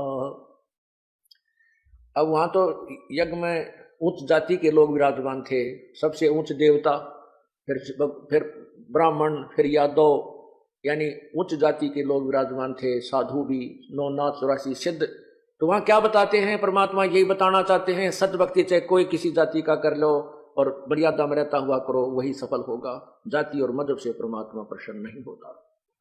परमात्मा उस भक्ति किए हुई आत्मा से प्रसन्न होता है, वही परमात्मा को प्रिय होती है। एक बाल्मीक नीचे कुल साधु, जिन शंख पचायन पूरा नादू। और गिनो माया के पूता, ब्रह्म योगिनी सब ही दूता। कहते हैं ये और तो माया के पुजारी थे, वो सत भक्ति युक्त नहीं थे। और गिनो माया के पूता और ब्रह्म योगिनी सब ही दूता। इस माया ने सभी को लताड़ रखा है, उलझा रखा है।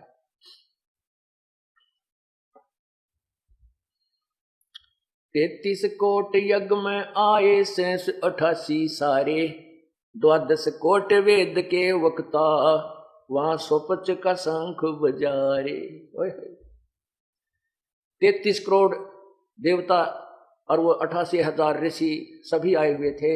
और 12 करोड़ वेद के वक्ता, 12 करोड़ ब्राह्मण जो चारों वेदों ने गोटे बैठे थे। कहते उनसे भी शंख नहीं बजा।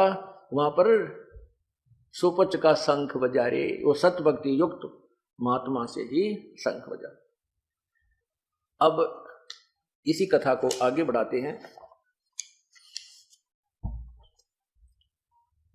कुछ दिनों के बाद क्या होता है कि दुर्वासा जी, ऋषि दुर्वासा जी एक बहुत बड़े सिद्ध पुरुष थे। उनके वचन में शक्ति थी, जो भी वचन कह देते थे वो पार हो जाता था।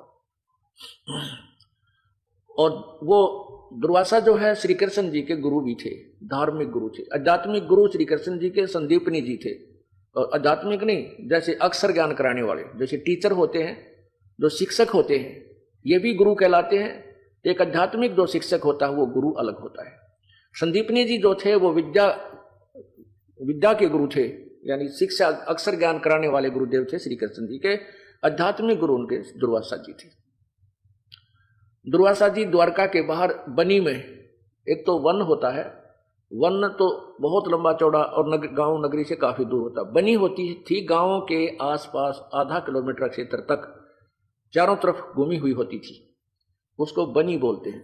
उस बनी, वो बनी भी बहुत लंबी चौड़ी होती थी, वृक्ष होते थे, वहां कुएं होते थे।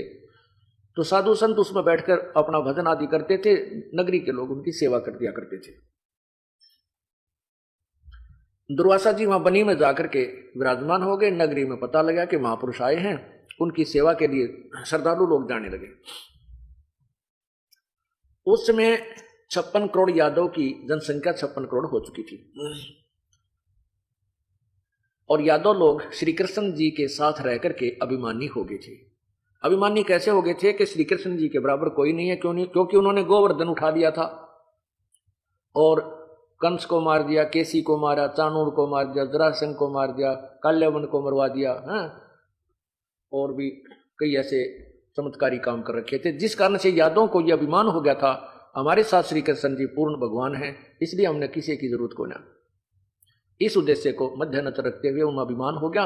और जवान जवान बालक यानी 30, 35, 40 साल की उम्र के कुछ व्यक्तियों ने इकट्ठा होकर के ये एक स्कीम बनाई कि दुर्वासा के पाखंड की पोल खोलेंगे। क्या स्कीम बनाई कि यूं कहते हैं कि दुर्वासा जी आगे पीछे और वर्तमान, भविष्य और भूत की सारी बातें बता देता है, आज इसकी पोल खोलेंगे।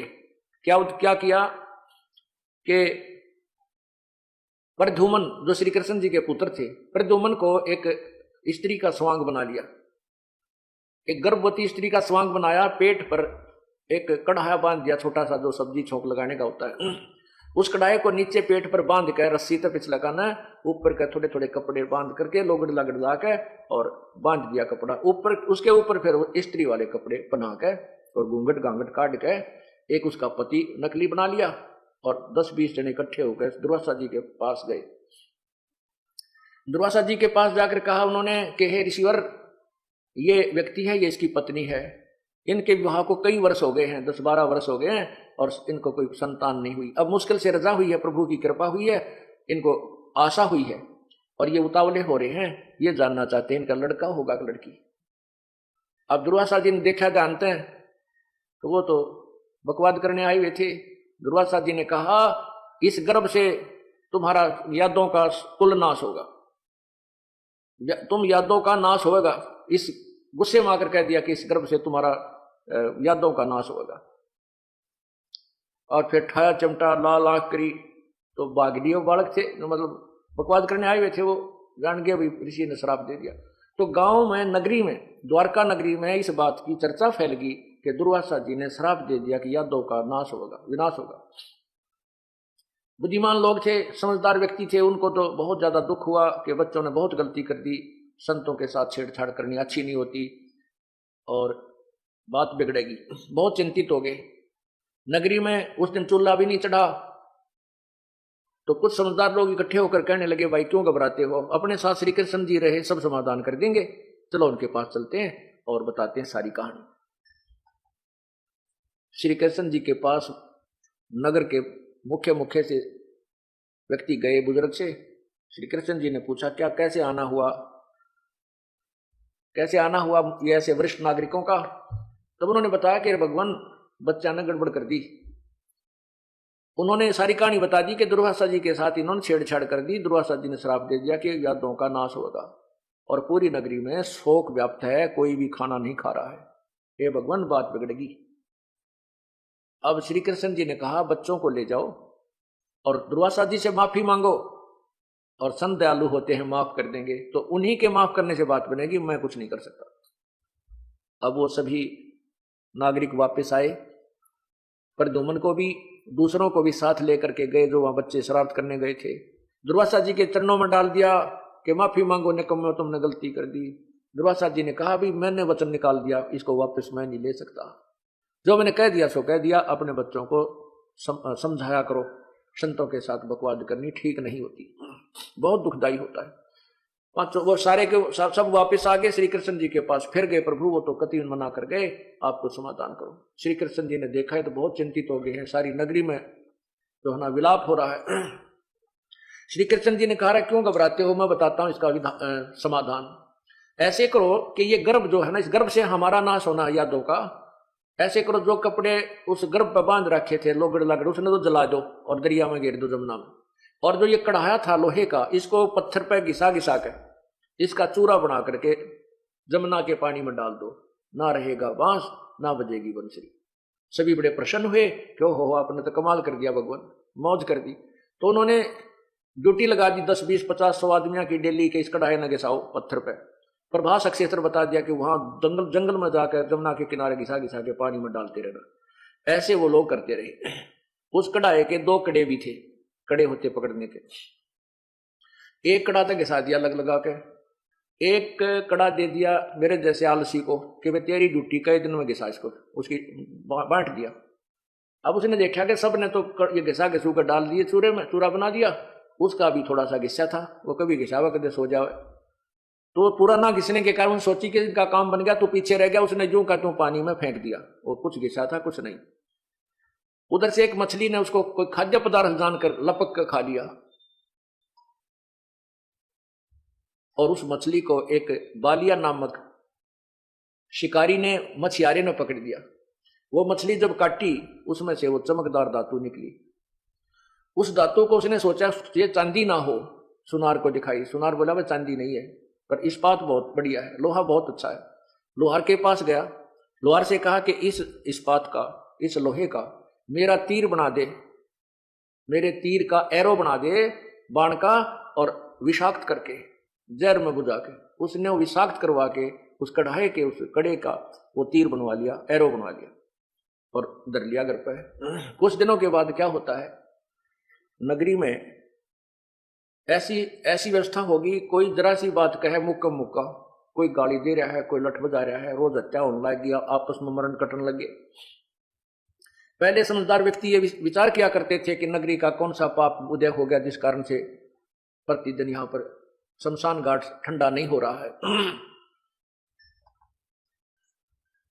सभी ने मिलकर के भगवान श्री कृष्ण जी से प्रार्थना की, प्रभु नगरी का ऐसा कौन सा पाप उदय हो गया कि कोई किसी ने किसी का बोल ही अच्छा नहीं लग रहा, ना बड़े छोटे की कदर है, हाहाकार मच गई है, आपस में लड़ाई झगड़े बढ़ गए हैं। श्री कृष्ण जी ने कहा कि भाई जो दुर्वासा जी ने श्राप दिया था, जो दुर्वासा जी ने श्राप दिया था, वो श्राप तुम्हें दुखदाई हो रहा, वो प्रफुल्लित हो रहा है। अब सारे ग्रामीण नागरिक कहने लगे भगवान फिर क्या करें। श्री कृष्ण जी ने कहा इसका समाधान है कि सभी यादव नर यानी मेल, चाहे नवजात शिशु भी क्यों ना हो, सभी जाकर के और उस जमुना में स्नान कर लो। वहां जाना प्रभास क्षेत्र में, प्रभास क्षेत्र में पहले ही जो वो चूरा डाला था कढ़ाई का घिसाकर, उसकी एक घास उगेगी, उस घास के इतने तीखे पत्ते थे जैसे तलवार होया करे। श्री कृष्ण जी ने कहा कि वह प्रभास क्षेत्र में जाकर के स्नान करो, और स्नान करने से तुम्हारा यो पाप दुर्वासा का छाप नष्ट हो जाएगा। अब वही सभी नागरिकों ने श्री कृष्ण जी की बात पर विश्वास किया। अपने छोटे छोटे बच्चों को, आज ही पैदा हुआ था उसको भी लेकर चले गए, कहीं मेरे बेटे पर साप ना रह जाए, श्राप ना रह जाए।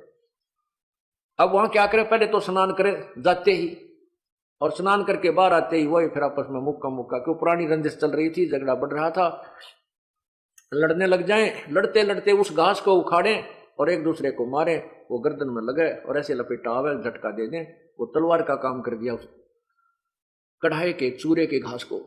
घास ने एक तलवार का काम किया, हथियार बन गए, और 56 करोड़ यादव कट के मर गए। श्राप तो कटा नहीं, यादव कट गए सारे।